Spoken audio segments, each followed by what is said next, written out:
नमस्कार दोस्तों। जैसे कि आपको पता है मैं एस डी यादव जी का जो नया वर्जन मैथ्स का आया है 2021 में उसका क्षेत्रफल चैप्टर प्रारंभ कर चुका हूं और इससे पहले वीडियो तक लगभग 62 प्रश्नों को मैं कवर करा चुका हूं। जिन्होंने पहले वीडियो ना देखे हों वो पहले वीडियो देख लें और यदि आप मेरे वीडियो क्रमबद्ध रूप से देखते हो तो आपका किसी भी परीक्षा में किसी भी प्रकार का मैथ्स का प्रश्न गलत नहीं होगा। और जो आने वाले एग्जाम हैं जैसे यूपी लेखपाल, यूपी एसआई, एसएससी जीडी या आरआरबी ग्रुप डी या अन्य महत्वपूर्ण एग्जाम, उनके लिए जो क्षेत्रफल चैप्टर है सबसे ज्यादा महत्वपूर्ण सिद्ध होता है, क्योंकि 3 से 4 प्रश्न हर पेपर में यहां से निकलते हैं। तो विश्वास करके मेरे से जुड़ जाइए और मैं पूरा मैथ्स इसी यूट्यूब चैनल पर क्रमबद्ध रूप से पढ़ाऊंगा। इस चैप्टर के बाद मैं संख्या पद्धति से स्टार्ट करूंगा या हो सकता है कल से ही संख्या पद्धति का पहला वीडियो डाल दूं। बस आप क्रमबद्ध रूप से जुड़े रहिए। आइए स्टार्ट करते हैं समलंब चतुर्भुज पर आधारित प्रश्न। समलंब चतुर्भुज पर आधारित प्रश्नों को पढ़ने से पहले हमें समझना होगा कि समलंब चतुर्भुज होता क्या है। तो आइए समझते हैं समलंब चतुर्भुज। समलंब चतुर्भुज एक ऐसा चतुर्भुज होता है जिसमें दो भुजाएं समांतर हों। जैसे यहाँ पर ए बी और सी डी, ये दो भुजाएं हैं ए बी और सी डी, और यहाँ पर ए बी और सी डी दो समांतर भुजाएं हैं। ए बी समांतर है सी डी के। आप छोटी से छोटी बातें भी नोट करें, क्योंकि यदि आप कॉन्सेप्ट सीख जाते हो तो प्रश्नों को लगाने में आपको बहुत आसानी होगी। तो सबसे पहले इसकी परिभाषा समझते हैं। परिभाषा, ऐसा चतुर्भुज जिसकी दो भुजाएं समांतर हों,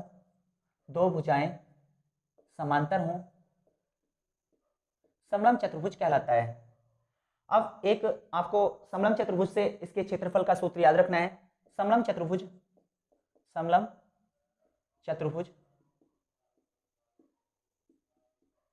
का क्षेत्रफल बराबर 1/2 दो समांतर भुजाओं का योग गुणा में दो समांतर भुजाओं का योग गुणा ऊंचाई। अब यहां पर ध्यान देना है 1/2 दो समांतर भुजाओं का योग, तो यहां पर समझ सकते हो यहाँ पर ए और सी डी दो समांतर भुजाएं। मान लीजिए कि ए बी भुजा ए है और सी डी भुजा स्मॉल बी है। तो यहाँ पर इस तरह से जो समांतर चतुर्भुज का क्षेत्रफल होगा, समलंब चतुर्भुज का जो क्षेत्रफल होगा वो 1/2 ए प्लस बी अर्थात समांतर भुजाओं का योग और इंटू हाइट ऊंचाई। तो ये इसके क्षेत्रफल का सूत्र होता है जिसका सर्वाधिक प्रयोग इसमें होगा। आइए स्टार्ट करते हैं प्रश्न नंबर 63 से। प्रश्न नंबर 63 में कहा गया है यदि एक समलंब चतुर्भुज की दो समांतर भुजाओं की लंबाई 4 सेंटीमीटर और 6 सेंटीमीटर है और इसका क्षेत्रफल 25 वर्ग सेंटीमीटर है, इसके समांतर भुजाओं के बीच की दूरी ज्ञात कीजिए। तो यहाँ पर जो 63वां प्रश्न है वो यहीं से स्टार्ट करते हैं। अब यहाँ पर क्षेत्रफल दिया गया है, क्षेत्रफल 25 वर्ग सेंटीमीटर और फार्मूले का 1/2, एक भुजा 4 सेंटीमीटर और एक भुजा 6 सेंटीमीटर, तो 4 + 6 और इंटू हाइट हमें ज्ञात करनी है यहाँ से। तो 25 दूनी ये 50 हो जाएगा और 6 × 4 = 10 इंटू हाइट, तो यहाँ से 0 से 0 कट जाएगा तो h बराबर आ गया 5 सेंटीमीटर। तो आपको बस क्रमबद्ध रूप से इसको पढ़ते जाना है। अगला प्रश्न देखते हैं।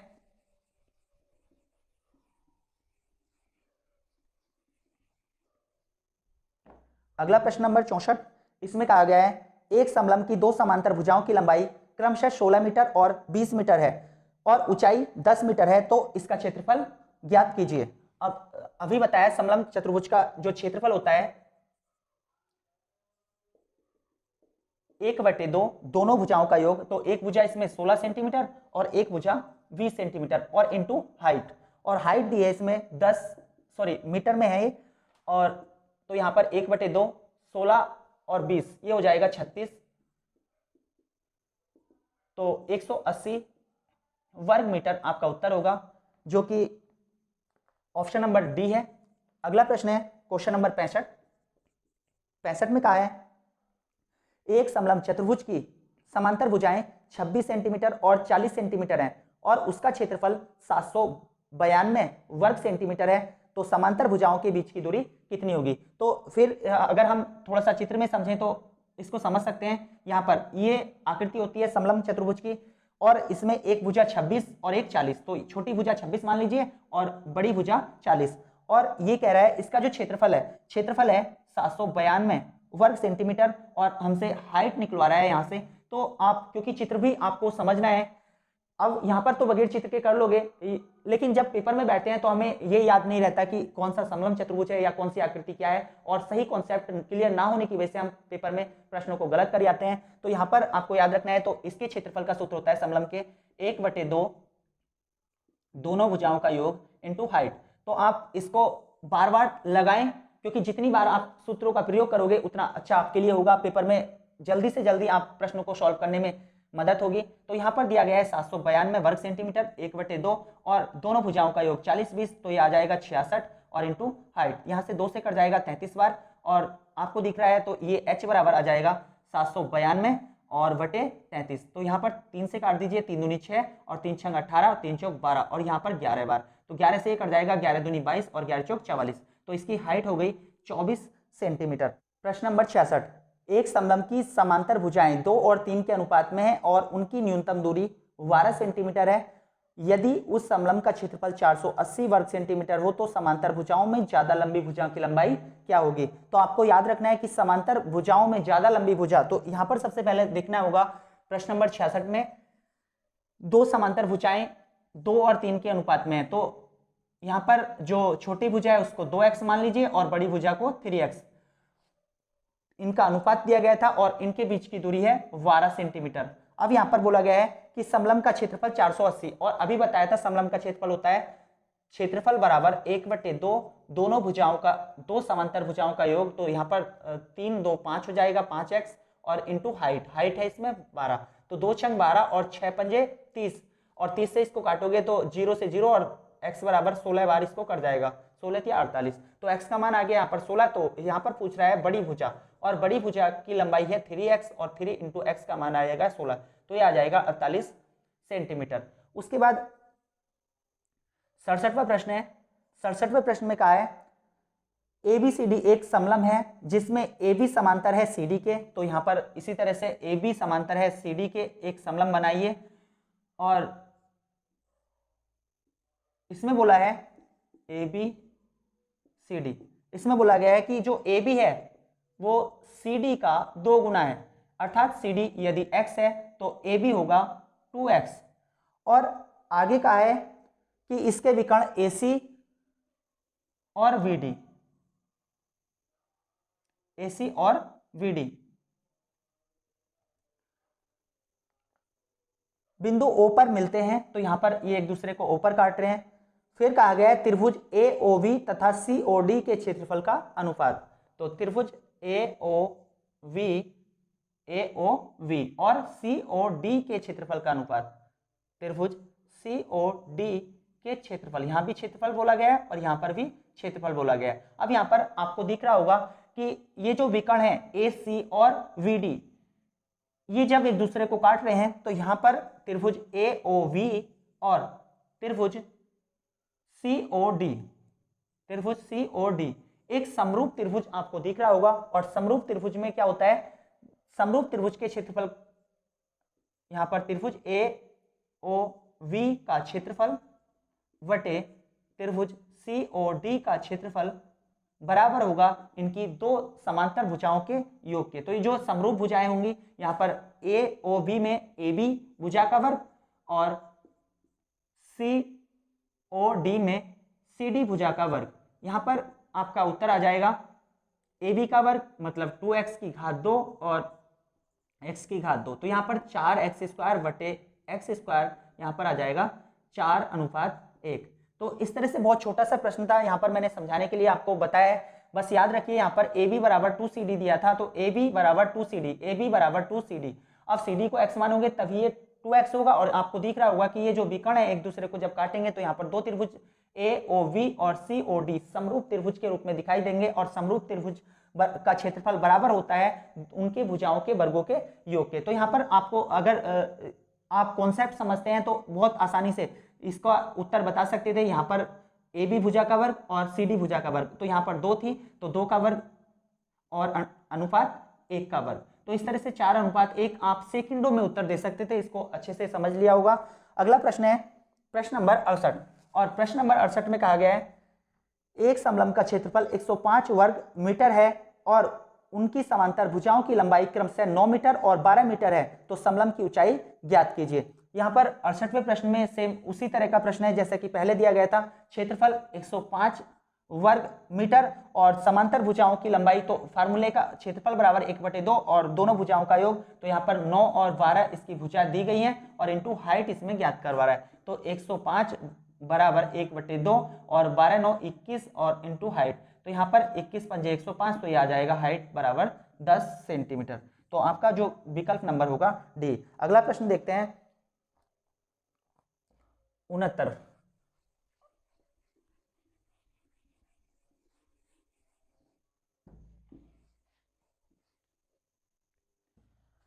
अगले प्रश्न में कहा है एक ट्रेपेजियम का क्षेत्रफल 384 वर्ग सेंटीमीटर है।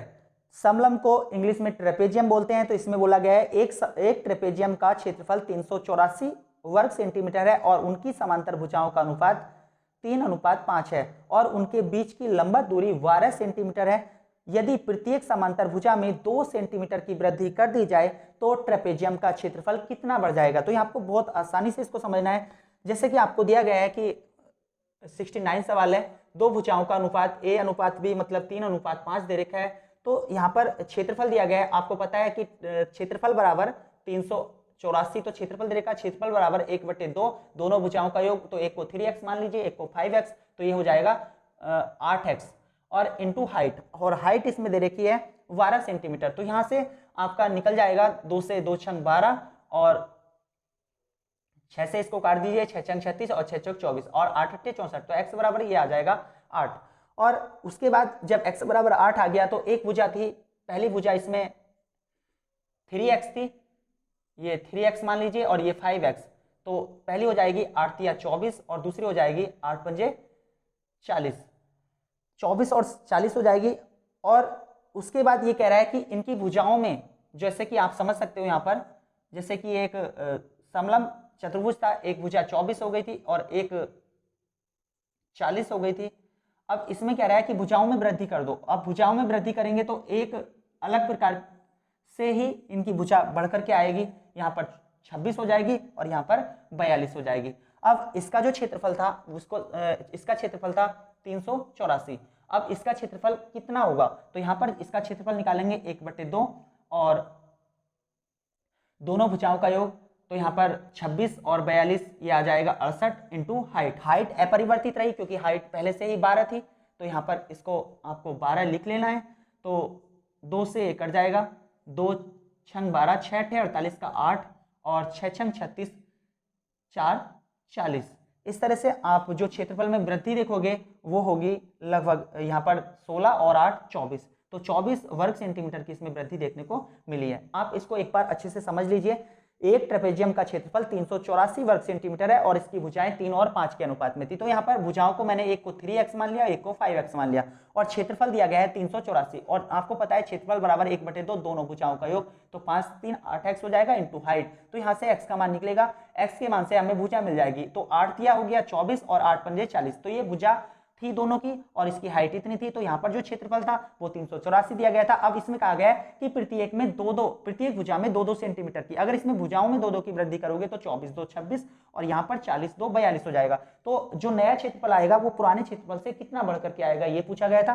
तो यहाँ पर जो क्षेत्रफल होगा 1/2 दोनों भुजाओं का योग, तो 40 और 26 जोड़ोगे 68 और इंटू हाइट इसकी अपरिवर्तित है क्योंकि उसने कहा ही नहीं कि हाइट अपरिवर्तित है या परिवर्तित है, तो इसलिए यहाँ 12 से गुणा करोगे तो नया क्षेत्रफल आया 468 वर्ग सेंटीमीटर, जिससे कि आपको देखने को मिलेगा कि 24 सेंटीमीटर की इसमें वृद्धि हुई, जो कि आपका विकल्प नंबर होगा वी। और अगला प्रश्न देखते हैं।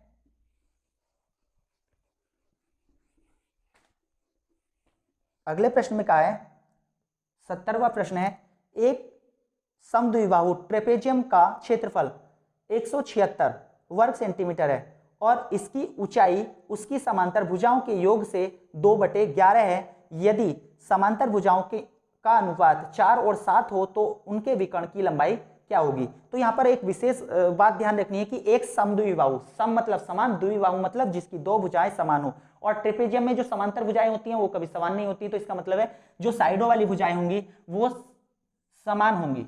जैसे कि आप समझ सकते हो यहाँ पर ये, क्योंकि ये भुजाएं तो समान हो नहीं सकती समांतर भुजाएं, लेकिन ये भुजाएं जो दो बचेंगी ये समांतर भुजाएं इसमें दी गई हैं, सॉरी दो समद्विबाहु भुजाएं दी गई हैं। तो ये दो समद्विबाहु हो गई और यहाँ पर मान लीजिए इसको ए है, ये बी है, ये सी और ये डी। अब इसमें क्षेत्रफल दे रखा है 176, 70 प्रश्न है, तो 176 इसमें क्षेत्रफल दिया गया है। अब इनकी भुजाओं का अनुपात दिया गया है 4 और 7, तो एक को 4x मान लीजिए और एक को 7x मान लीजिए। अब यहाँ पर जब भुजाओं का, अब इसमें जो हाइट है, जो इनकी हाइट है वो दोनों भुजाओं के योग की 2/11 है, तो दोनों भुजाओं का योग बैठेगा 7 और 4 11x और इसका 2/11। अब 2/11 से 11 कटेगा तो इसकी ऊंचाई आ गई 2x, तो यहाँ पर इसकी हाइट ले लीजिए 2x। अब क्षेत्रफल आपको दिया गया है, तो आपको पता है कि समलंब क्षेत्रफल, जो समलंब का क्षेत्रफल होता है वो क्षेत्रफल बराबर 1/2 दोनों भुजाओं का योग, तो 7 4 11x और इंटू हाइट, हाइट हो गई इसकी 2x। तो इस तरह से आप देखोगे 2 से 2 कट जाएगा, 11 से 1 कट जाएगा, x² बराबर 11 कम 11 और 11 छंग 66, तो x बराबर यहाँ पर आ गया 4। तो आप भुजाएं मिल जाएंगी, इसकी भुजा हो जाएगी, इसकी एक भुजा तो 7 चौक 28 हो गई और एक भुजा 4 चौक 16 सेंटीमीटर हो गई। अब आपको ये बोला गया है कि ये जो समलंब है वो समद्विबाहु है। अब समद्विबाहु है तो अगर आप इसको यहाँ से डॉट डॉट खींच लें और इसको भी डॉट डॉट खींच लें तो आपको एक बात नजर आएगी कि ये तो दो समान है यहाँ पर। अब ये यहाँ से यहाँ तक 16 था, तो निचली वाली भुजा यहाँ से यहाँ तक भी 16 होगी और अब ये टोटल 28 है, 28 में से 16 घटाओगे तो बचेगा 12 और 12 को 2 बराबर भागों में बांटोगे, क्योंकि ये जब दो भुजाएं समांतर हैं तो जो बचे हिस्से होंगे ये हिस्से भी आपस में बराबर होंगे, तो इसलिए ये भी 6 होगा और ये भी 6 होगा। इस तरह से अब इसमें पूछा गया है तो उसके विकर्ण की लंबाई क्या होगी। अब यहां से A से C तक ये विकर्ण है, अब A से C तक विकर्ण है तो आपको ये ज्ञात करना है। अब इसको मान लीजिए E, तो यहां पर आपको त्रिभुज दिख रहा होगा, त्रिभुज AEC। अब AEC समकोण त्रिभुज आपको दिख रहा होगा, AEC आपको कर्ण निकालना है और यहां से जब ये यहां से यहां तक 16 है और ये यहां से यहां तक 6 है, तो यहां से यहां तक हो जाएगा 22 और हाइट हो जाएगी आपकी x का मान 4 आया था तो 4 दूनी 8। तो इस तरह से आपको हाइट भी मिल गई और ये तो आपको AC मिल जाएगा। यहाँ से AC बराबर मतलब कर्ण बराबर अंडर रूट आधार का वर्ग मतलब 22 का वर्ग और इंटू हाइट का वर्ग मतलब 8 का वर्ग। तो यहाँ पर 22 का वर्ग 484 और ये हो जाएगा 8 8 64। तो ये यहाँ पर 4 4 8 और 6 8 14 का 4 और 4 1 5, ये 548 आ जाएगा। इसको 4 से विभाजित कर दीजिए तो 4 गुणा 4 कम 4, 4 तिया 12 और 4 सत्ते 28, तो ये आ जाएगा 2 रूट 137 जो कि आपका विकल्प नंबर है डी। अगला प्रश्न है प्रश्न नंबर 71 और इसमें कहा गया है ABCD एक AD और VC समांतर भुजाओं वाला समलंब है, EVC पर एक बिंदु है। E जो है वो VC पर एक बिंदु है और ज्ञात करना है ABCD और AED के क्षेत्रफल का अनुपात क्या होगा। तो इसको बहुत आसानी से हम सॉल्व करेंगे। 71 प्रश्न, इसमें कहा गया है कि ABCD जिसमें AD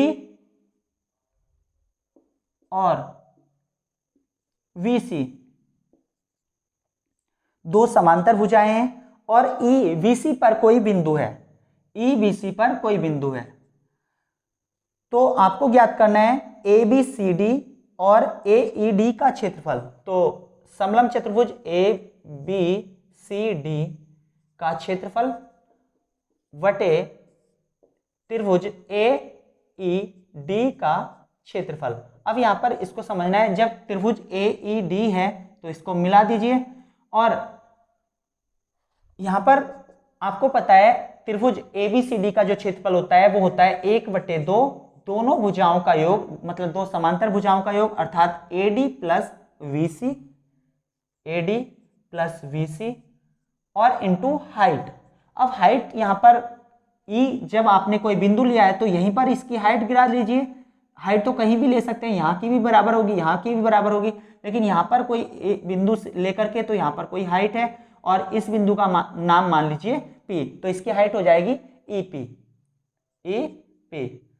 इसी तरह से यहाँ पर त्रिभुज AED का क्षेत्रफल दिख रहा है। अब यहाँ पर इसको समझिए AED का क्षेत्रफल, अब AD जो होगा वो इसका आधार होगा और EP इसका लंब होगा, और त्रिभुज का क्षेत्रफल होता है 1/2 आधार गुणा लंब, और आधार होगा इसमें AD और लंब होगा PE।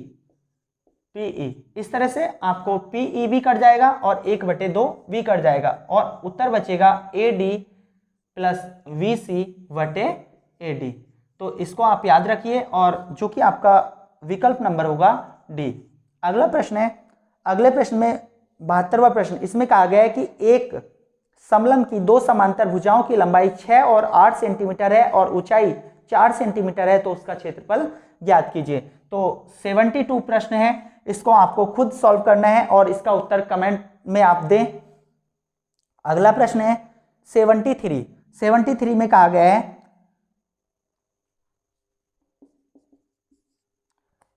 समलंब आकार के एक क्षेत्र का क्षेत्रफल 1440 वर्ग सेंटीमीटर है, समांतर भुजाओं के बीच की दूरी 24 सेंटीमीटर है। यदि समांतर भुजाओं का अनुपात 5 और 3 हो तो बड़ी भुजा की लंबाई ज्ञात कीजिए। ऐसा प्रश्न हमने अभी और किया था, लेकिन इसको करते हैं। तो क्षेत्रफल दिया गया है 1440 वर्ग सेंटीमीटर, क्षेत्रफल बराबर होता है 1/2 दोनों भुजाओं का योग। अब भुजाओं का अनुपात दे रखा है 5 और 3, भुजाओं का अनुपात दे रखा है 5 और 3। तो यहाँ पर मान लीजिए एक भुजा 5 हो जाएगी 5x और एक हो जाएगी 3x, और दोनों भुजाओं का योग हो जाएगा 5 3 8x, और इंटू हाइट, और इसमें हाइट दे रखी है 24 सेंटीमीटर की 24। तो यहाँ पर इसको काट लीजिए, 12 बार कट जाएगा, और 12 से इसको काट लीजिए 144 है, तो यहाँ पर 12 120 बार कट जाएगा, और 8 से इसको काटोगे तो 15 8 120, यहाँ पर x का मान आ जाएगा। अब पूछा गया है बड़ी भुजा, और बड़ी भुजा जो होगी आपकी वो 5 के अनुपात में है, इसलिए 5 गुणा x का मान 15, तो 15 पंजे 75 सेंटीमीटर इसका उत्तर होगा, जो कि आपका मीटर में है ये, जो कि आपका उत्तर है A। अगला प्रश्न है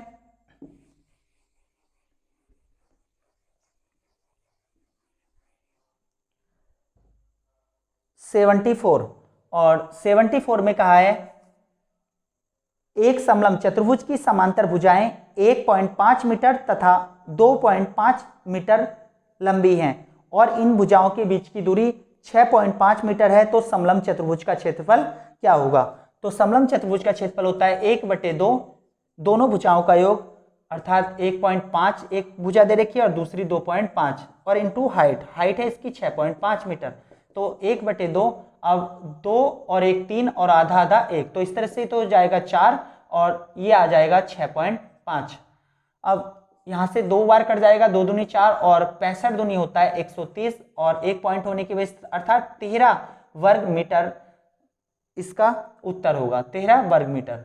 अगला प्रश्न है 75, और 75 में कहा गया है एक ट्रेपेजियम का क्षेत्रफल 475 वर्ग सेंटीमीटर है, दो समांतर भुजाओं के बीच की दूरी 19 सेंटीमीटर है और दोनों भुजाओं की लंबाइयों में अंतर 4 सेंटीमीटर है, तो समांतर भुजाएं क्या होंगी? तो एक अच्छा प्रश्न है और इसको अच्छे से समझें। 75 प्रश्न, इसमें दो समांतर भुजाएं दे रखी हैं, दो समांतर भुजाएं का अनुपात है, अनुपात नहीं है, दो समांतर भुजाओं का अंतर है 4। तो मान लीजिए एक छोटी भुजा x है तो बड़ी भुजा हो जाएगी x+4, क्योंकि 4 अधिक है, क्योंकि एक भुजा और दूसरी भुजाओं में अंतर 4 का है, तो यहाँ पर x+4 में से x घटाओगे तो वो भी 4 आ जाएगा।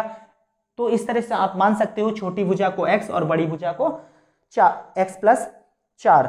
अब आगे कहा गया है कि इसका क्षेत्रफल 475 वर्ग सेंटीमीटर है और ऊंचाई इसकी 19 है।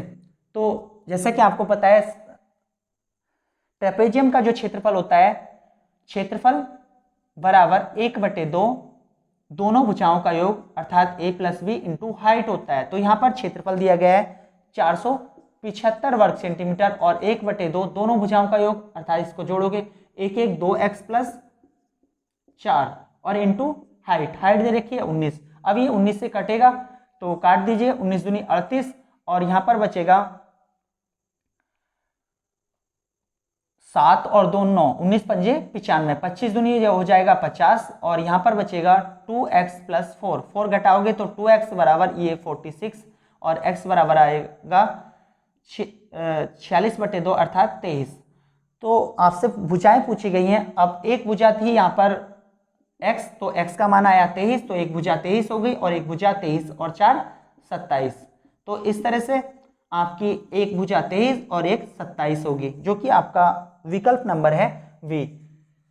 उसके बाद हम पढ़ेंगे व्रत पर आधारित प्रश्न। व्रत पर आधारित प्रश्नों को पढ़ने से पहले हमें व्रत से संबंधित कुछ महत्वपूर्ण तथ्यों पर ध्यान देना होगा। पहले उनको समझते हैं।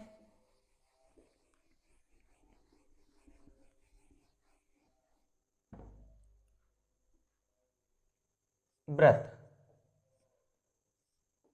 व्रत जैसे कि आपको पता है कि व्रत आड़ त्रिज्या को लेकर खींचा गया चारों ओर एक व्रत कहलाता है। और व्रत का जो क्षेत्रफल होता है, व्रत का क्षेत्रफल वो होता है पाई आर स्क्वायर। और व्रत की परिधि, व्रत की परिधि होती है 2 पाई आर। अब यहां पर आपको याद रखना है परिधि क्या होती है। अब 2 पाई का मतलब होता है 360, अर्थात कोई वस्तु जो गोल है और उसकी जितनी त्रिज्या है तो उससे उसकी गुणा कर देते हैं। तो इस तरह से ये जो इसकी बाउंड्री होती है चारों ओर की, वो निकल के आती है, जिसको हम किसी अन्य आकृति में परिमाप बोलते हैं, लेकिन व्रत में इसको परिधि बोला जाता है। तो परिधि कुछ नहीं है, इसके चारों ओर की जो लंबाई है वो ही परिधि है, जिसको हम 2 पाई है। तो व्रत हो गया। दूसरा होता है अर्धव्रत। अर्धव्रत, अब अर्धव्रत को समझना है तो सबसे पहले अर्धव्रत का क्षेत्रफल, अर्धव्रत का क्षेत्रफल। अब क्षेत्रफल जो होता है वो समझना है। जैसे ये पूर्ण व्रत था, यहाँ पर आधा व्रत ले लीजिए इसको, और ये अर्धव्रत, इसकी त्रिज्या भी आर ही होगी, यहां से यहां तक आर। अब अर्धव्रत का क्षेत्रफल होता है 1/2, इसका आधा हो जाएगा बस 1/2 पाई आर स्क्वायर, मतलब पाई आर स्क्वायर बटे 2। अब दूसरा होता है अर्धव्रत की परिधि। अर्धव्रत की परिधि, अब यहां पर कुछ कंफ्यूजन होने की वजह से गलत करते हैं, इसको भी अच्छे से समझिए। यहां पर यहां से यहां तक देखोगे तो ये होता है 2 पाई आर, और इसको आधा कर दीजिए तो यहां से ये आधा नीचे का समझ लीजिए या ऊपर का। तो ये वास्तव में ये वाली, ये यहां पर देखोगे तो ये इसका आधा होगा 2 पाई आर का आधा, और 2 पाई आर का आधा हो जाएगा 2 पाई आर बटे 2। लेकिन हम इसमें जो व्रत का व्यास होता है ये वाला, इसको ऐड नहीं करते यहां पर, ये व्यास, और इसी वजह से हम परिधि गलत लगा लेते हैं और सवाल गलत हो जाता है। तो आपको याद रखना है इसमें व्यास और जुड़ता है, क्योंकि ये भी तो इसके चारों ओर की, क्योंकि ये आधा हिस्सा लिया है तुमने 2 पाई आर का आधा, मतलब पाई आर, लेकिन यहाँ पर जब इसको जोड़ोगे तो आर इतना होता है और आर इतना, मतलब ये पूरा व्यास हो जाएगा। तो इसलिए इसमें हम 2r और ऐड कर देते हैं। इस तरह से यहाँ 2 से 2 कट जाएगा। अब ये बचा पाई आर प्लस 2r। अब यहाँ से r कॉमन आ जाता है, अंदर बचता है पाई प्लस 2।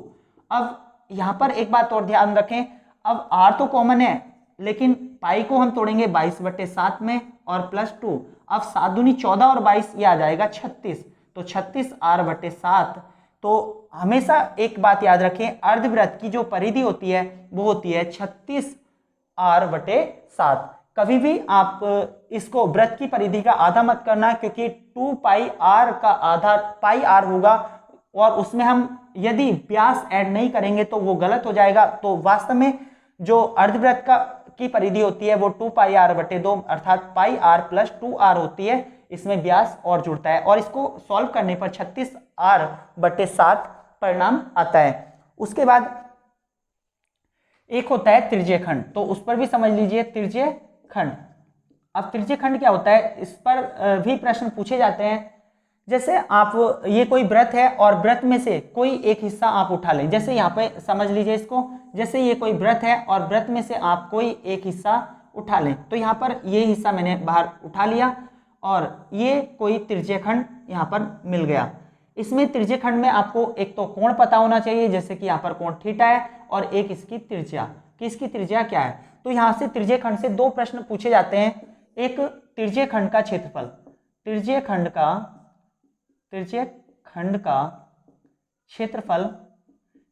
का क्षेत्रफल होता है पाई आर स्क्वायर थीटा बटे 360।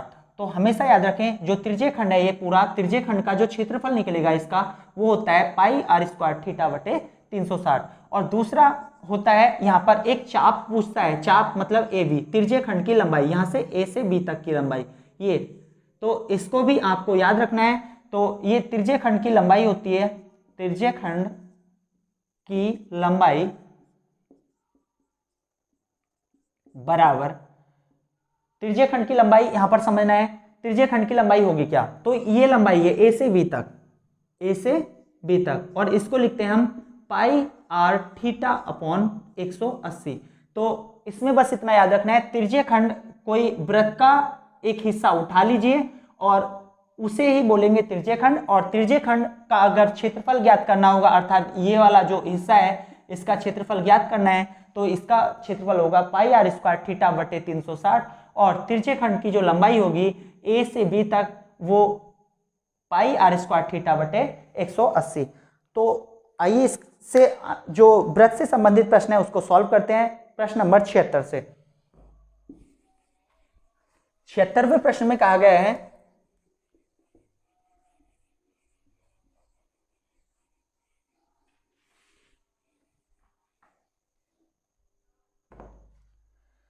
क्षेत्रफल, प्रश्न में बोला है एक वृत्त का क्षेत्रफल 346.5 वर्ग सेंटीमीटर है, तो त्रिज्या ज्ञात कीजिए। अब यहां पर 76 जो बोला गया है इसमें क्षेत्रफल दे रखा है और वृत्त का क्षेत्रफल होता है पाई आर स्क्वायर, और दे रखा है 346.5 वर्ग सेंटीमीटर। अब पाई का मान 22/7 हो जाएगा और इंटू आर स्क्वायर बराबर 346.5 है, तो 346 इस पॉइंट को उड़ाइए और बटे में 10 कर लीजिए, तो 5 दूनी तो हो जाएगा 10, और 5 से इसको विभाजित करोगे तो ये बचेगा 5 छंग 30 और 5 नम 45 और 5 तिया 15।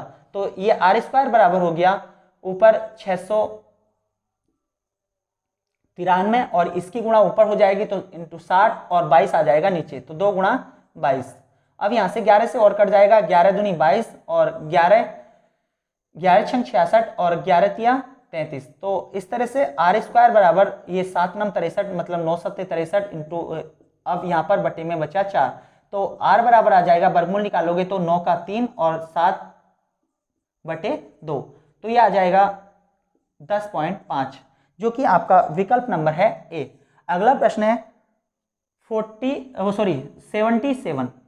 77 में कहा गया है 14 सेंटीमीटर त्रिज्या वाले एक अर्धवृत्त का क्षेत्रफल ज्ञात कीजिए। और अभी बताया मैंने अर्धवृत्त का क्षेत्रफल क्या होता है, तो r बराबर तो इसमें 14 सेंटीमीटर दे रखा है और अर्धवृत्त का क्षेत्रफल होता है पाई आर स्क्वायर बटे 2। अब यहाँ पर पाई का मान रखोगे, पाई का मान होता है 22/7 और आर स्क्वायर मतलब 14 गुणा 14, 2 बार लिखोगे और बटे में 2, तो इस तरह से आप इसको 7 दूनी 14, ये 14 से 14 विभाजित कर दोगे और 22 गुणा 14 आपका उत्तर बचेगा, तो 14 दूनी 28 का 8 और 14 दूनी 28 और 2 30, तो ये आ जाएगा 308 वर्ग सेंटीमीटर जो कि आपका विकल्प नंबर है ए। अगला प्रश्न है प्रश्न नंबर 78 और इसमें कहा गया है एक वृत्ताकार मैदान का क्षेत्रफल 24.64 हेक्टेयर है और अगर रस्सी से मैदान की सीमा बनाई जाए तो 5 रुपये 40 पैसे प्रति मीटर की दर से लागत ज्ञात कीजिए। तो एक काफ़ी महत्वपूर्ण और अच्छे लेवल का प्रश्न है। इसमें कहा गया है कि वृत्ताकार क्रिकेट मैदान का क्षेत्रफल दे रखा है और उसकी सीमा बनानी है। अब क्षेत्रफल दे रखा है, सीमा बनानी है, और किसी वृत्ताकार मैदान की सीमा होती है उसकी परिधि अर्थात 2πr, और 2πr में हमें r की आवश्यकता होगी, तो r जो मिल जाएगा वो वृत्त के क्षेत्रफल से। तो आइए इसको निकालते हैं 78 और इसमें पाई आर स्क्वायर बराबर दे रखा है 24.64 हेक्टेयर। अब यहां पर पाई का मान होता है 22/7 और आर स्क्वायर बराबर 24.64 को हम लिख सकते हैं 24/64/100, क्योंकि डबल पॉइंट यहां से उड़ा दोगे और बटे में 100 आ जाएगा और 1 हेक्टेयर बराबर होता है 10,000 वर्ग मीटर। अब 00 से 00 ये कट जाएगा, यहाँ से 11 से ये कट जाएगा, 11 दूनी 22 और 11 दूनी 22 11 दूनी 22 और 11 चौक 44, 2 से ये कट जाएगा तो आर स्क्वायर बराबर 2 एकम 2, 2 एकम 2 और 2 दूनी 4। अब 7 की गुणा ऊपर कर लोगे और इधर बचा था 100, तो इस तरह से आर बराबर निकल जाएगा यहाँ से, इसे लिखेंगे 16 सत्ते 112 और इंटू 7 और गुणा 100 दे ही रखा है, तो आर बराबर आ जाएगा यहाँ से 16 का 4 और 7 और 100 का 10। इस तरह से आर का मान आ गया 4 सत्ते 28, 280। तो आर का मान 280 आ गया। अब यहाँ पर कह रहा है कि अगर रस्सी से मैदान की सीमा बनाई जाए, अब रस्सी से मैदान की सीमा बनाना है तो इसका मतलब है वृत्ताकार मैदान होगा और जिसकी त्रिज्या आपको मिल ही चुकी है, त्रिज्या है इसकी 280 मीटर। अब इसके चारों ओर वृत्ताकार मैदान बनाना है तो इसकी परिधि निकालनी पड़ेगी, मतलब रस्सी की लंबाई या परिधि, और परिधि होती है 2 पाई आर। तो 2 पाई का मान हो जाएगा 22/7 और आर का मान है यहाँ पर 280। 7 चौक 28, तो ये हो जाएगा 22 दूनी 44 गुणा 40, तो 4 चौक 16 और 4 चौक 16 और 1 17, मतलब 1760 मीटर इसकी परिधि आ गई। अब चूंकि 1 मीटर का जो खर्च है, 1 मीटर परिधि बनाने का खर्च है, 1 मीटर का खर्च 5.4 रुपये अर्थात 5 रुपये 40 पैसे। तो अब हमें इसका कुल खर्च निकालना है, 1760 मीटर का खर्च ये होगा 1760 गुणा 5.4। अब यहाँ पर विकल्प में देखोगे तो पहला विकल्प है 9600, दूसरा है 9504 और तीसरा है 9802 और चौथा है 9876। तो सबके इकाई अंक जो है अलग अलग आ रहे हैं, तो यहाँ पर यदि किसी विकल्प में इकाई अंक अलग अलग आए तो गुणा पूरी ना करें उसकी, सिर्फ इकाई अंकों की गुणा करें, तो ये आ जाएगा 6 चौक 24। तो इसमें इकाई का अंक आया 4 और इसमें जो विकल्प नंबर बी है 9504 उसका सही उत्तर होगा 9504, जो कि विकल्प नंबर बी है। तो ये एक लैंग्वेज में काफी बड़ा सवाल दिख रहा है लेकिन काफी बड़ा नहीं है। अगर इसको थोड़ा सा ध्यान से समझे तो बहुत आसानी से इसको किया जा सकता है। जैसे मैं आपको बता भी दूं इसको किस तरह से आप आसानी से करोगे।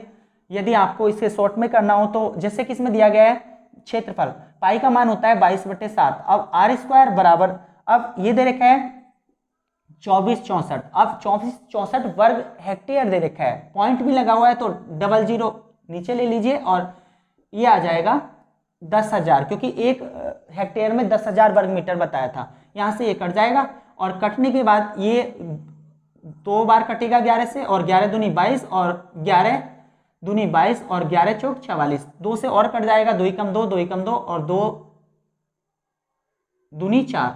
अब यहां से आर स्क्वायर बराबर आ गया, इसको 112 को लिखोगे 16 सत्ते 112 और 7 की गुणा ऊपर जाएगी और गुणा में 10,000, तो इस तरह से आर बराबर 4 गुणा 7 गुणा 10 निकल जाएगा। अब ये तो हो जाएगी इसकी त्रिज्या। अब त्रिज्या मिल जाएगी तो परिधि निकालनी होती है, और परिधि क्या होती है 2 पाई आर। तो डायरेक्ट यहीं पे ले लीजिए इसको कि 2 पाई का मान 22/7 और आर का मान यहाँ पर 4 गुणा 7 गुणा 10, तो ये भी कट जाएगा यहाँ पर। और 1 वर्ग मीटर का जो खर्च था हमारा वो 5.4 रुपये था, तो इससे गुणा कर दीजिए बस 5.4। और इसमें देख लीजिए 22 दूनी 44, 44 का इकाई का अंक 4, 4 चौक 16, 16 का 6 और 6 चौक 24, 24 का 4, जिसके पीछे इकाई का अंक 4 था तो वो एक ही विकल्प था 9554। तो इस तरह से बहुत शॉर्ट में भी इसको किया जा सकता है, बस प्रैक्टिस ही सब कुछ है। अगला प्रश्न देखेंगे।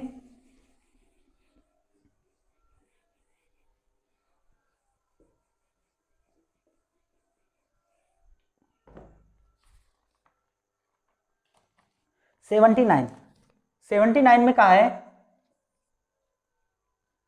एक वृत्त की परिधि 44 सेंटीमीटर है, परिधि होती है 2 पाई आर, पाई का मान 22/7 और आर का मान दे रखा है, यहां से मिल जाएगा, परिधि दे रखी है 44, तो 22 दूनी 44, तो आर बराबर आ गया 7 सेंटीमीटर। और आगे कह रहा है उसका क्षेत्रफल क्या होगा, और वृत्त का क्षेत्रफल होता है पाई आर स्क्वायर, पाई का मान 22/7 और आर स्क्वायर मतलब 7 गुणे 7, तो ये कट जाएगा और 7 दूनी 14 और 7 दूनी 14 और 1 15, 154 वर्ग सेंटीमीटर इसका उत्तर आ जाएगा। अगला प्रश्न है प्रश्न नंबर 80 और इसमें कह रहा है एक वृत्त का व्यास 28 सेंटीमीटर है। यदि वृत्त का व्यास 28 सेंटीमीटर है तो व्यास होता है 2r, तो त्रिज्या कितनी हो जाएगी, r बराबर 14 सेंटीमीटर। तो कह रहा है तो उसका क्षेत्रफल ज्ञात कीजिए। तो 28वें सवाल में व्यास दे रखा है 2r बराबर 28, तो यहाँ से r बराबर निकल जाएगा 14 और वृत्त का क्षेत्रफल पूछ रहा है, तो वृत्त का क्षेत्रफल होता है पाई r स्क्वायर। पाई का मान 22/7 और r का मान 14 गुणा 14। जब इसकी गुणा करोगे तो 7 दूनी 14, ये 22 दूनी 44 हो गया और गुणा 14, 14 चौका 56 और इसमें एक ही विकल्प है जिसके पीछे 6 है, वो है 616। तो इस तरह से भी आप विकल्पों का भी सहारा लेकर के कैलकुलेशन को घटा सकते हो। उसके बाद अगला प्रश्न है प्रश्न नंबर 81 और 81 प्रश्न में कहा गया है कि यदि एक अर्धवृत्त की परिमाप 36 सेंटीमीटर है तो उसका क्षेत्रफल ज्ञात कीजिए। अभी मैंने बताया था जो अर्धवृत्त की परिधि होती है, अर्धवृत्त की परिधि आपको बताई थी 36r/7 बताई थी, और अर्धवृत्त की परिधि जब 36r/7 होती है और दी गई है इसमें केवल 36, तो यहाँ से 36 से 36 कट जाएगा तो r बराबर आ गया 7 सेंटीमीटर। अब ज्ञात करना है उसका क्षेत्रफल, मतलब अर्धवृत्त का क्षेत्रफल, और अर्धवृत्त का क्षेत्रफल वृत्त का आधा मतलब पाई r स्क्वायर बटे 2, तो पाई का मान 22/7 और r स्क्वायर मतलब 7 गुणे 7 और बटे 2, तो 7 से 7 कट जाएगा और ये 11 बार कट जाएगा, 11 सत्ते 77 वर्ग सेंटीमीटर इसका उत्तर होगा। उसके बाद 82 सवाल दे रखा है और 82 सवाल में कह रहा है, देखो वीडियो काफी बड़ा होगा लेकिन जितनी मेहनत आप ज्यादा करोगे उतना आपको जल्दी ही इसका बेनिफिट मिलेगा, क्योंकि जितनी मेहनत आप करते जाओगे और किसी भी ज्यादा शॉर्ट ट्रिक के चक्कर में ना पड़े, क्योंकि अगर हर सूत्र को आप अच्छे से समझोगे, अच्छे कॉन्सेप्ट को समझोगे तो आप पेपर में बहुत आसानी से सॉल्व कर पाओगे। अगर ट्रिक के चक्कर में रहोगे तो हर प्रश्न कभी भी ट्रिक से सॉल्व नहीं होता, तो इसलिए पेपर में जो ट्रिक के चक्कर में रहते हैं वो अच्छे मतलब पूरे में से पूरे प्रश्न नहीं कर पाते हैं। आपको बेसिक कॉन्सेप्ट सीखना ही होगा। तो अगला प्रश्न है इसमें 82 और 82 में कह रहा है 10.5 सेंटीमीटर त्रिज्या वाले एक वृत्त की परिधि ज्ञात कीजिए। अब त्रिज्या दी गई है 10.5, अब 10.5 सेंटीमीटर और 10.5 का मतलब होता है 21/2, अर्थात 21/2 सेंटीमीटर की त्रिज्या दे रखी है और इसकी परिधि ज्ञात करनी है, और वृत्त की परिधि होती है 2 पाई r और 2 पाई का मान 22/7 और r का मान दे रखा है 21/2, तो 2 से 2 कट जाएगा और 7 या 21, तो इस तरह से यहाँ पर 3 बार कट गया और ये आ जाएगा 22 या 66 सेंटीमीटर। अगला प्रश्न है प्रश्न नंबर 83 और प्रश्न नंबर 83 में कहा गया है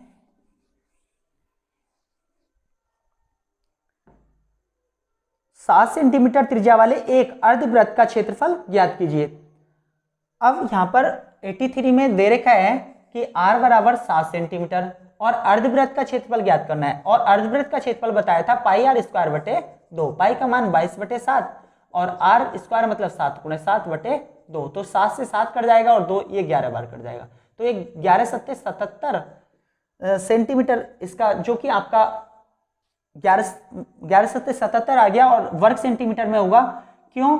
क्योंकि क्षेत्रफल वर्ग सेंटीमीटर में होता है, और जो कि आपका विकल्प नंबर होगा डी। उसके बाद 84 सवाल दे रखा है और 84 में कह रहा है 17.5 अर्थात 17.5 या 35/2 सेंटीमीटर त्रिज्या वाले एक वृत्त का क्षेत्रफल की गणना कीजिए। तो r बराबर दे रखा है 17.5, तो एक यही सुझाव रहेगा कि जब भी पॉइंट में त्रिज्या हो तो उसको बटे में बना लें, तो यह हो जाएगा 35/2 सेंटीमीटर।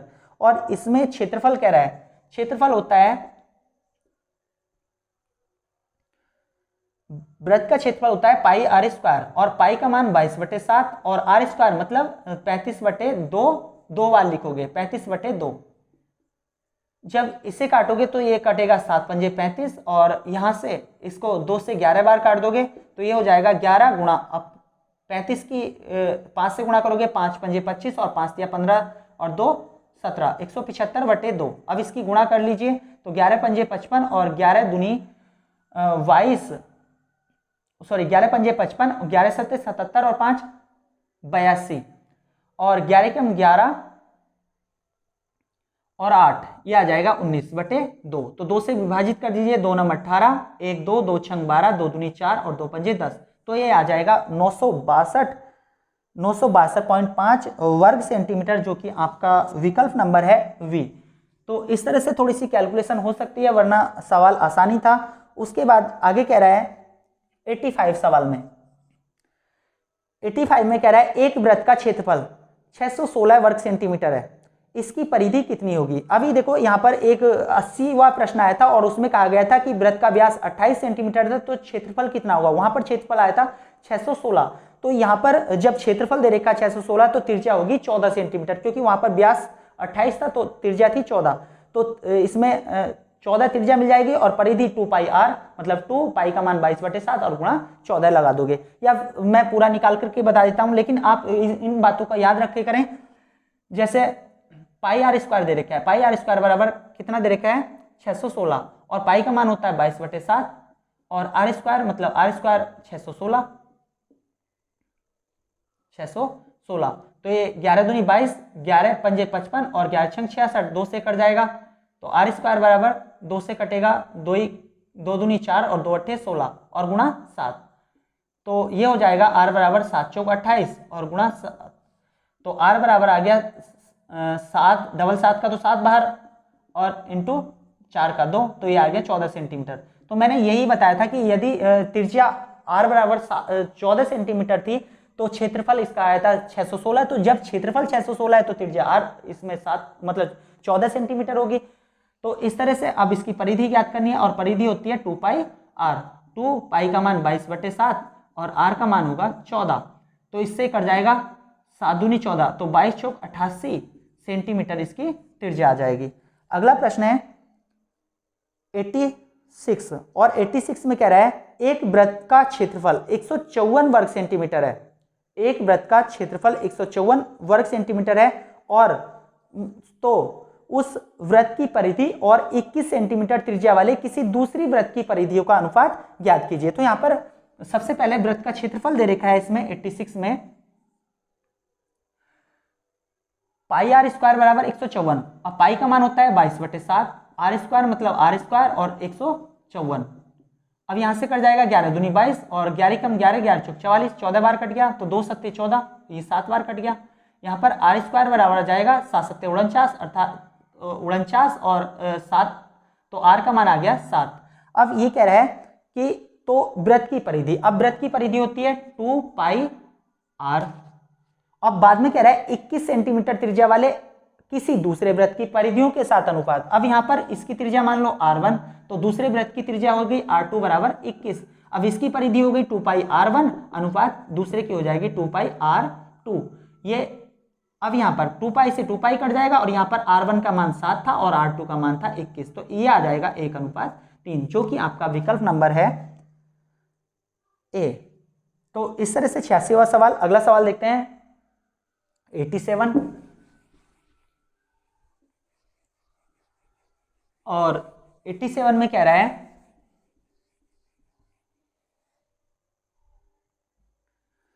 .64 पाई मीटर स्क्वायर क्षेत्रफल वाले एक गोलाकार डिस्क 1.408 किलोमीटर की कुल लंबाई तक लुढ़कती है, इसके द्वारा लगाए जाने वाले चक्करों की संख्या ज्ञात कीजिए। अब यहाँ पर क्षेत्रफल दे रखा है 0.64 पाई मीटर स्क्वायर। अब आपको पता है 87 एक बहुत ही महत्वपूर्ण सवाल है, जो कि एक अच्छे लेवल का सवाल माना जा सकता है। πr² बराबर दे रखा है 0.64 पाई वर्ग मीटर। अब पाई से पाई कट जाएगा तो r बराबर आ जाएगा 0.8, क्योंकि 8 का वर्ग हो जाएगा 64। अब इसमें क्या रखा है कि एक मतलब इतने मीटर क्षेत्रफल वाली गोलाकार डिस्क है जो 1.408 किलोमीटर लंबाई तक लुढ़कती है, इसके द्वारा लगाए जाने वाले चक्करों की संख्या ज्ञात कीजिए। तो आप एक बात याद रखें, जैसे कोई वस्तु है वृत्ताकार और वृत्ताकार वस्तु कहीं लुढ़क रही है, तो जब वो यहाँ से लुढ़कना प्रारंभ करेगी तो एक चक्कर वो जब लगाएगी तो वो यहाँ से चलेगी और अपनी जब तक वो परिधि पूरा नहीं करेगी तब तक एक चक्कर उसका पूरा नहीं होगा। तो यहाँ पर एक परिधि के बराबर एक चक्कर होगा। अब मान के चलो यहाँ से फिर स्टार्ट हुआ तो वो दूसरा चक्कर लगाया, उसी तरह से डॉट डॉट फिर तीसरा चक्कर लगाया और n चक्कर लगा सकती है। अब यहाँ पर चक्कर उसने n लगा दिए। कब लगाए? तो यहाँ पर उसने कितनी दूरी चली, तो यहाँ पर दूरी ज्ञात करने के लिए जब एक वृत्ताकार पहिया या वृत्ताकार सिक्का दे रखा हो और वो चक्कर लगा रहा हो, तो उस कंडीशन में दूरी जो होगी, दूरी बराबर चक्कर गुणा परिधि, क्योंकि जितना बड़ा पहिया होगा। अब परिधि क्यों ले रहे हैं? क्योंकि मान के चलो कि एक बड़ा पहिया होता है यहाँ पर, तो बड़ा पहिया एक चक्कर में बहुत सारे दूरी तय कर लेता, लेकिन छोटा पहिया अब इसलिए बहुत जरूरी है परिधि। तो दूरी बराबर चक्कर, चक्कर को n कह दिया और गुणा परिधि, परिधि मतलब 2πr। तो अब हमेशा इसको याद रखें कि जब कोई वृत्ताकार वस्तु किसी दूरी को तय कर रही हो n चक्कर लगाते हुए, तो उसकी दूरी जो होगी, दूरी बराबर चक्कर गुणा परिधि होगी। क्योंकि एक चक्कर लगाएगी तो एक परिधि की दूरी चल गई, वो दो चक्कर लगाएगी तो दो परिधि की दूरी चल गई, n चक्कर लगाएगी तो n परिधि की दूरी, इसलिए d बराबर n गुणा 2πr आपको लगाना है। तो यहां से n निकल जाएगा, चक्कर पूछ रहा है तो n बराबर n, यहां से n निकलेगा तो n बराबर d अपॉन 2πr।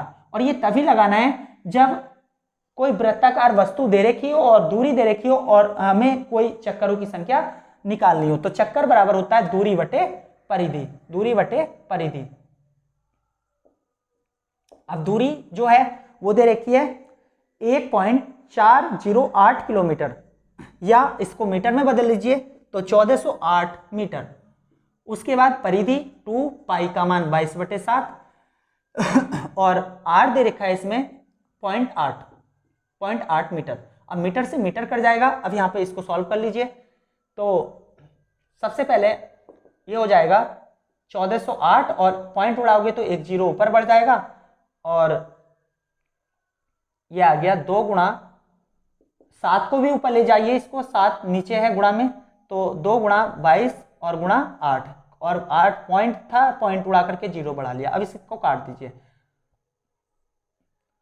8 ही कम 8 और यहाँ पर बचा 6 जीरो, 8 सत्ते 56, 4 जीरो 8 छंग 48, तो ये आ जाएगा 1760। और फिर 11 से कट जाएगा, 11 दूनी 22 और 11 कम 11, 11 छंग 66, तो 160 बार कट जाएगा। 2 दूनी 4 हो रहा है तो 4 से इसको और काट दीजिए, 4 चौक 16, तो 40 गुणा 7, तो 7 चौक 28, 280 चक्कर, 280 चक्कर इसमें आ जाएंगे, जो कि आपका विकल्प नंबर है ए। इस तरह से अगला प्रश्न देखें।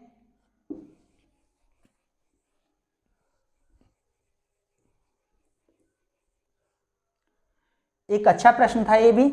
और 88 प्रश्न, इसमें कहा गया है 3 वृत्त ABC एक दूसरे को चित्र में दिखाए गए ढंग से स्पर्श करते हैं। उसमें A तथा B वृत्तों की त्रिज्याएं √2 + 1 सेंटीमीटर, जबकि छोटे वृत्त की त्रिज्याएं 1 सेंटीमीटर हैं। तो छायांकित क्षेत्र का परिमाप ज्ञात करना है। यहाँ पर छायांकित क्षेत्र का परिमाप, तो इसको पहले समझ लीजिए। यहाँ पर 2 वृत्त किस तरह से मिले हुए हैं, ये काफी बड़ा सवाल भी है और महत्वपूर्ण भी है। 2 वृत्त जिनकी त्रिज्याएं दे रखी हैं और एक छोटा वृत्त, ये 2 समान त्रिज्या के वृत्त थे। बड़े वृत्त की त्रिज्याएं दे रखी हैं √2 + 1, √2 + 1, और दूसरे की भी √2 + 1, और एक छोटा, तो इसकी इधर भी त्रिज्या इसी तरह से होगी √2 + 1, √2 + 1। अब एक छोटा वृत्त इनसे स्पर्श कर रहा है इस तरह से, जिसकी त्रिज्या दे रखी है 1 सेंटीमीटर की, 1 1। तो यहां पर एक त्रिभुज बना और इनका वृत्तों का नाम था A, B और C। अब ये किसी बिंदु X, Y और Z पर स्पर्श करते हैं एक दूसरे को। तो हमें इसकी छायांकित क्षेत्र की परिमाप ज्ञात करनी है। अब छायांकित क्षेत्र है ये वाला, इस क्षेत्र की परिमाप ज्ञात करनी है। अब परिमाप क्या होगी, यहां से यहां तक की दूरी, यहां से यहां तक की दूरी, ये परिमाप हो गई, ये परिमाप हो गई और ये परिमाप हो गई। तो यहां पर 3 त्रिज्यखंड दे रखे हैं। एक त्रिज्यखंड ये हो गया, एक त्रिज्यखंड ये हो जाएगा और एक त्रिज्यखंड ये हो जाएगा। तो त्रिज्यखंड का सूत्र लगा करके यहां पर इनकी परिमाप ज्ञात की जा सकती है। लेकिन आपको यही पता होगा, जो त्रिज्यखंड का सूत्र बताया था वो बताया था त्रिज्यखंड की मतलब चाप का सूत्र बताया था या लंबाई का सूत्र बताया था πr θ/180। अब यहाँ पर आर तो आपको मिला हुआ है कि दो वृत्तों की रूट 2+1 है, लेकिन यहाँ पर थीटा कहाँ से लाओगे? तो थीटा लाने के लिए इसमें आपको इस त्रिभुज की जांच करनी पड़ेगी कि ये त्रिभुज किस तरह का है।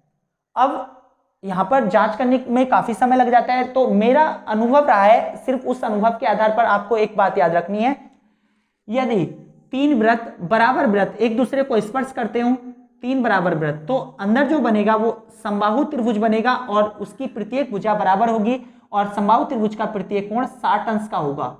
लेकिन यदि दो वृत्त बराबर दे रखे हो और एक वृत्त छोटा दे रखा हो, तो उसमें 99% चांस होंगे या अधिकांश ऐसा ही प्रश्न बना है कि उसमें त्रिभुज समकोण त्रिभुज होगा। जब समकोण त्रिभुज होगा तो उसमें जो छोटी भुजा का कोण बनेगा, जो छोटी त्रिज्या वाला त्रिभुज का कोण बनेगा वो हमेशा 90 होगा और ये दोनों भुजाएं बराबर होने की वजह से एक 45 में और दूसरा भी 45 में विभाजित हो जाएगा।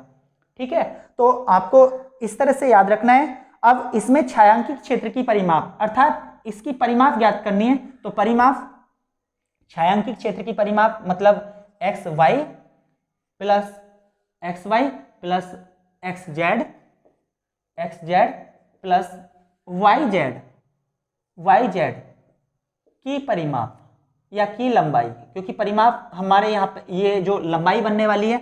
और अब यहाँ पर ध्यान रखना है, तो त्रिज्यखंड, यहाँ पर त्रिज्यखंड ध्यान दोगे तो मैंने त्रिज्यखंड का सूत्र बताया था पाई आर थीटा अपॉन 180। अब यहाँ पर डायरेक्ट मान रखें क्योंकि कैलकुलेशन बड़ी हो जाएगी।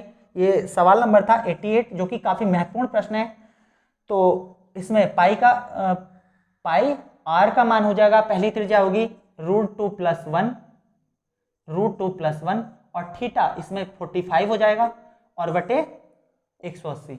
उसी तरह से दूसरा पाई आर दूसरे की त्रिज्या भी इसमें √2+1 होगी, √2+1, तो √2+1 और थीटा इसमें भी 45 होगा और बटे 180। उसी तरह से तीसरे के लिए तो यहाँ पर पाई और आर जो होगा 1 सेंटीमीटर और थीटा होगा 90 अंश, तो इस तरह से अपॉन 180। तो इसको काट लीजिए 45 चौका, तो यह आ जाएगा पाई √2+1 बटे 4। इधर भी ये यही क्योंकि सेम है तो कट करके आ जाएगा, तो इसे 2 से गुणा कर दीजिए केवल, क्योंकि ये और ये जुड़ जाएगा, 1 1 2 हो जाएगा और 9 दूनी 18, तो ये आ जाएगा पाई बटे 2। अब यहाँ से 2 दूनी 4 कट जाएगा। अब यहाँ पर ध्यान दो पाई बटे 2 कॉमन आ जाएगा, तो इधर बचेगा √2+1 और इधर भी +1, तो इस तरह से पाई बटे 2 और √2+2 इसका उत्तर होगा, जो कि आपका विकल्प नंबर होगा बी। तो एक काफी महत्वपूर्ण प्रश्न था, आप इसको अच्छे से समझे। बस इसमें एक बात याद रखें कि यदि दो वृत्त बराबर और एक वृत्त छोटा जुड़ रहा हो तो उसमें अधिकांश समकोण त्रिभुज बनेगा और दो समान भुजाएं होने के कारण एक तो 90 अंश का कोण हो जाएगा और दो भुजाएं 45-45, मतलब दो कोण 45-45 के हो जाएंगे और इससे आपको किसी भी तरह का परिधि निकलवाए या इसका क्षेत्रफल निकलवाए आसानी से ज्ञात हो जाएगा। तो याद रखें बस इसको। और अगला प्रश्न है 88 हुआ और 89। अब 89 को भी आपको अच्छे से समझना है, सब अच्छे लेवल के सवाल हैं। 89 में कह रहा है PQRS 6 सेंटीमीटर त्रिज्या वाला एक वृत्त का व्यास है। अब यहाँ पर कोई वृत्त दे रखा है और इसमें इसका व्यास दे रखा है PQRS, और PQRS इस प्रकार है कि PQ QR और RS बराबर है, मतलब PQ QR और RS इसमें बराबर दिए गए हैं। तो P अब 6 सेंटीमीटर है तो बराबर में 3 भागों में बांट दीजिए बस इसको, तो PQ और RS ये बन जाएगा। तो 6 सेंटीमीटर होने की वजह से ये 2 में बढ़ जाएगा, ये भी 2 हो गया, ये भी 2 और ये भी 2। अब इसमें कह रहा है छायांकित क्षेत्र, तो आप इसमें दिख रहा होगा कि एक वृत्त इसने इस तरह से भी बना रखा है, छोटा वृत्त जो 2 सेंटीमीटर त्रिज्या का होगा, और छायांकित भाग ये वाला बन जाएगा इसका, ये वाला। तो इसमें कहा गया है कि छायांकित क्षेत्र और अछायांकित क्षेत्र, मतलब एक तो यहाँ से पी क्यू और इस तरह से ऊपर को और जाते हुए इस तरह से, एक तो हो गया ऊपर छायांकित क्षेत्र और बचा कुचा सभी ये वाला यहाँ से लेकर के ये वाला और नीचे की और पूरा, तो ये अछायांकित भाग हो गया। तो इसको ज्ञात करना है। अब यहाँ पर एक बात ध्यान देनी है कि यदि पी क्यू बराबर 6 सेंटीमीटर है तो इसकी बड़े वृत्त की त्रिज्या आर बराबर कितनी होगी, 3 सेंटीमीटर होगी। अब हमें क्या करना है, पहले अर्धवृत्त का क्षेत्रफल ज्ञात कर लो, ऊपर वाले का अर्धवृत्त का क्षेत्रफल ज्ञात करो।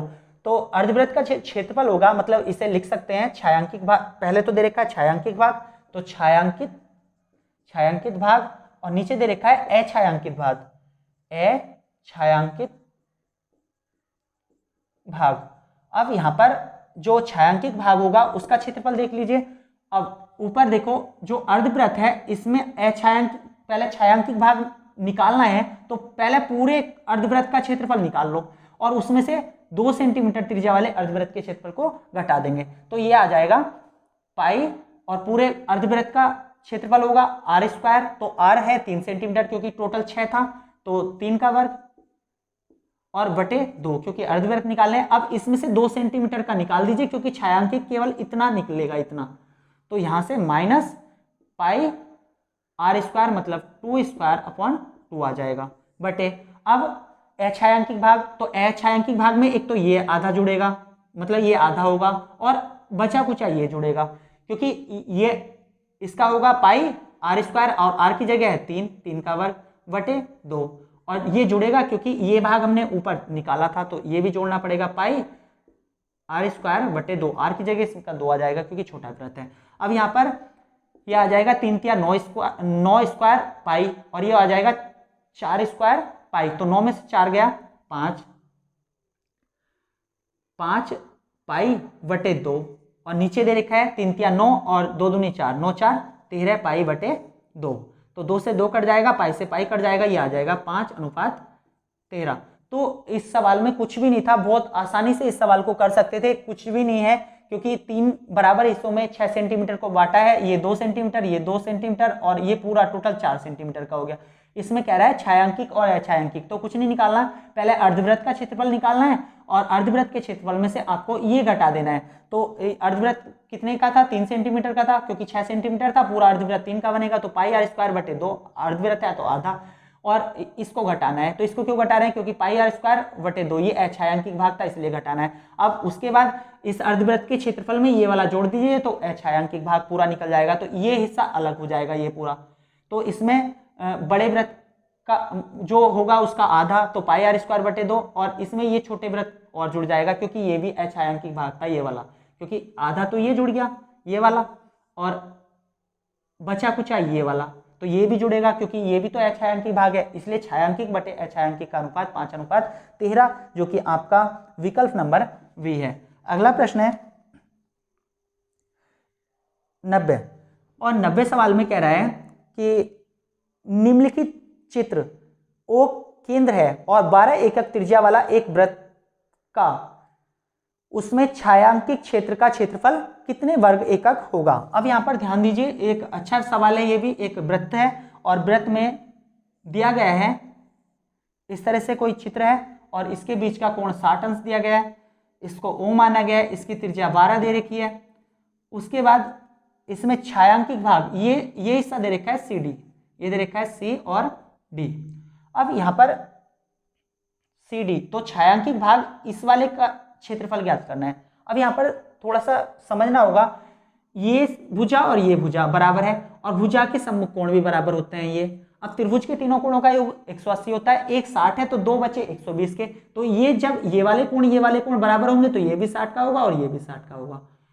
उसके बाद अब हमें अछायांकित भाग मतलब छायांकित भाग का क्षेत्रफल कैसे निकालेंगे, तो हमें पूरे ये जो त्रिज्यीय खंड है इस त्रिज्यीय खंड के क्षेत्रफल में से इस समबाहु त्रिभुज के क्षेत्रफल को घटा देंगे जिसकी भुजा ये 12 है ये 12 है। जब प्रत्येक कोण 60-60 के हैं तो ये भुजा भी 12 हो जाएगी। तो इस तरह से यहाँ पर हम पूरे त्रिज्यीय खंड में से इस समबाहु त्रिभुज के क्षेत्रफल को घटा देंगे और हमें छायांकित भाग का क्षेत्रफल मिल जाएगा। तो छायांकित भाग का क्षेत्रफल छाया भाग का क्षेत्रफल बराबर बराबर पहले त्रिज्यीय खंड का क्षेत्रफल, और त्रिज्यीय खंड का क्षेत्रफल मैंने बताया था पाई आर स्क्वायर थीटा बटे 360, और माइनस अब इसमें से घटा देंगे हम समबाहु त्रिभुज का क्षेत्रफल, समबाहु त्रिभुज का क्षेत्रफल। तो मैं यहाँ पर लिख रहा हूं, लेकिन आप इतनी प्रैक्टिस कीजिए कि डायरेक्ट इसको लगाइए, जो सेकंडों में आपका उत्तर मिले। तो पाई और आर स्क्वायर, आर है 12 तो 12 गुणा 12, और थीटा इसमें दे रखा है 60 और बटे 360, माइनस समबाहु त्रिभुज का क्षेत्रफल होता है √3/2, और भुजा की घात 2, भुजा दे रखी है 12 सेंटीमीटर। इस तरह से, क्योंकि इसमें तीनों भुजाएं 12 बन गई थी त्रिज्या के आधार पर, कोण के आधार पर। अब 6 छंग 36, तो ये 6 बार कट जाएगा, 6 दूनी 12, 2 बार कट गया, तो ये 12 दूनी 24 पाई हो गया, 24 पाई, और माइनस 12 गुणा 12 इसमें लिखा हुआ है, तो 12 गुणा 12, तो ये आ जाएगा √3/4 होता है, √3/4, तो 4 तिया 12 और 12 तिया 36, तो ये आ जाएगा 36√3 वर्ग सेंटीमीटर, तो जो कि आपका विकल्प नंबर है ए। तो इस तरह से काफी महत्वपूर्ण प्रश्न थे। अब 90 सवाल के बाद हम देखेंगे 91। तो अगला सवाल है,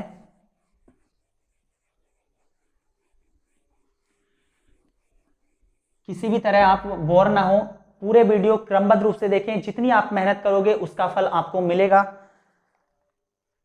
91, और 91 में कहा है कि ए सेंटीमीटर एक समान त्रिज्या वाले 3 वृत्त एक दूसरे को स्पर्श करते हैं, तो छायांकित क्षेत्र का क्षेत्रफल ज्ञात कीजिए। तो यहां पर आपको एक बात याद रखनी है कि 3 बराबर वृत्त एक दूसरे को स्पर्श कर रहे हो, 3 बराबर वृत्त एक दूसरे को स्पर्श कर रहे हो, तो उसमें आर त्रिज्या होगी, इस तरह से आर त्रिज्या होगी,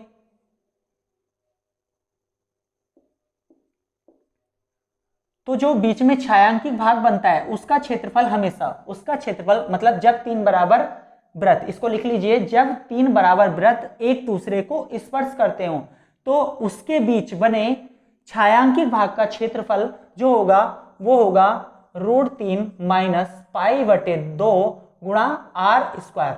अब यहां पर आर जो दे रखा है वो ए सेंटीमीटर दे रखा है, तो इसलिए आपका उत्तर होगा 2√3, यहां पर सॉल्व कर लीजिए, 2√3 माइनस पाई/2, और आर की जगह आ जाएगा ए स्क्वायर, जो कि आपका उत्तर होगा विकल्प नंबर डी।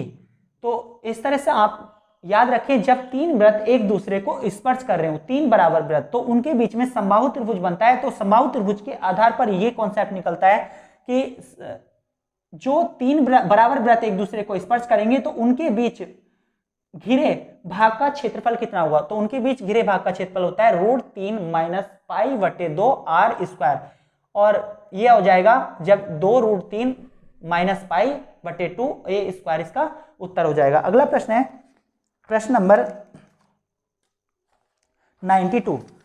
अब 92 में कहा है, 2 वृत्तों की त्रिज्या का अनुपात 1:2 है, तदनुसार उनके क्षेत्रफल का अनुपात क्या होगा।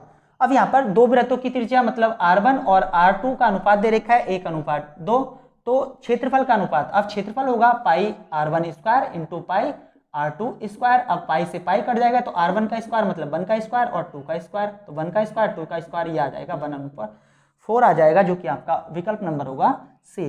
अगला प्रश्न है, इसमें कह रहा है, ये भी अच्छा है 93 प्रश्न। इसमें कहा है ए 8 सेंटीमीटर त्रिज्या वाले वृत्त का केंद्र है। अब ए कोई वृत्त का केंद्र है जिसकी त्रिज्या है 8, तो ए 8 सेंटीमीटर त्रिज्या वाले वृत्त का केंद्र है। उसके बाद ये कहा गया है, और V 8 व्यास मतलब 8 सेंटीमीटर व्यास वाले वृत्त का केंद्र है। अब यहां पर त्रिज्या है, वहां पर व्यास है, तो इससे छोटा बनेगा आधा, और इसकी त्रिज्या होगी 4 क्योंकि व्यास इसका 8 था, और इसका केंद्र है V।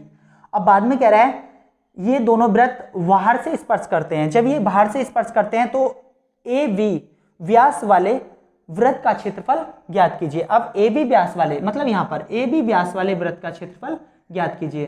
तो AB, यदि AB दे रखा है व्यास मतलब 2r दे रखा है, और बराबर ये हो जाएगा 8 4 12, तो यहां से r हो जाएगा 6 सेंटीमीटर।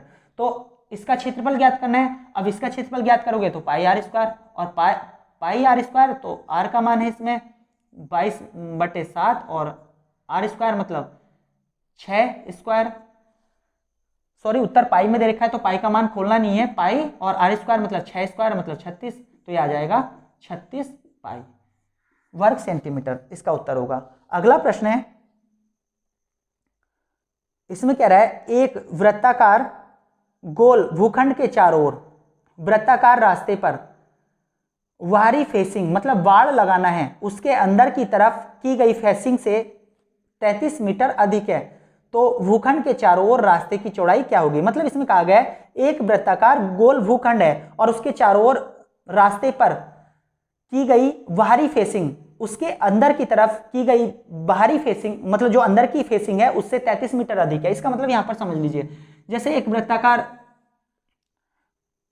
भूखंड है या पार्क है और इसके बाहर की गई जो फेसिंग है, बाहर की गई फेसिंग मतलब यहां पर बाड़ लगाई गई, यहां पर बाड़ लगाई गई है, बाहर जो बाहर बाड़ लगाई गई है और अंदर की गई फेसिंग, उसमें जो अंतर है वह अंतर 33 मीटर अधिक का है। मतलब यहां पर यदि मैं कहूं कि यहां पर आर त्रिज्या है और यहां पर कैपिटल आर है, तो फेसिंग जो होती है वो चारों ओर बाड़ होती है और बाड़ का मतलब होता है परिधि। तो ये 94 क्वेश्चन है और 94 मतलब बाह्य परिधि में से तुम अंदर की परिधि घटा दो तो 33 मीटर आ जाएगा, क्योंकि इसने साफ साफ कहा है कि एक वृत्ताकार भूखंड के चारों ओर वृत्ताकार रास्ते पर की गई बाहरी फेसिंग मतलब बाड़ लगाना, उसके अंदर की तरफ की गई फेसिंग मतलब अंदर की ओर बाड़ लगाना से कितने मीटर अधिक है, 33 मीटर अधिक है। तो बाह्य जो परिधि है वो भीतरी परिधि से 33 मीटर अधिक है, तो बाह्य परिधि में से घटाओगे, बाह्य परिधि होगी 2 पाई आर, कैपिटल आर माना है बाह्य को तो R, 2 pi R minus 2 pi small R बराबर, इसमें अंतर दे रखा है 33 मीटर का, तो यहां से 2 पाई कॉमन आ जाएगा, 2 पाई का मान 22/7 और R minus R, R minus R मिल गया बराबर 33 दे रखा है और 11 दूनी 22 और 11 तिया 33, तो इस तरह से आर माइनस आर निकलेगा 7 तिया 21 और 2 दूनी 4 बटे में जाएगा, तो ये आ जाएगा 4 से भाग दोगे 4 पंजे 20 और 4 दूनी 8 4 पंजे 20, तो 5.525 सेंटीमीटर या मीटर इसमें दे रखा होगा। और ये है भूखंड के चारों ओर रास्ते की चौड़ाई, मतलब ये वाली लंबाई, क्यों, क्योंकि ये आर है और ये कैपिटल आर है, तो कैपिटल आर में से यदि स्मॉल आर घटा दिया जाए तो ये वाली आर माइनस आर मिल जाएगी और यही हमें ज्ञात करना था, आर माइनस स्मॉल आर, जो कि 5.25 वर्ग मीटर है। मैं ये वीडियो यहीं पे समाप्त करता हूँ क्योंकि वीडियो ज़्यादा लंबा हो जाएगा, और वीडियो पसंद आए तो लाइक करें, दोस्तों के साथ शेयर करते रहें। यदि आप शेयर करोगे तो मुझे मोटिवेशन मिलेगा और मैं अच्छे ढंग से आपको ये पूरा मैथ्स कवर कराऊंगा, क्योंकि जब व्यूज ही नहीं आएंगे तो मैं कहाँ से आगे को मैथ को बढ़ाऊंगा। तो इसलिए आप मुझ पर विश्वास कीजिए और अपने दोस्तों को पर शेयर करते रहें और अपना सुझाव जरूर दिया करें।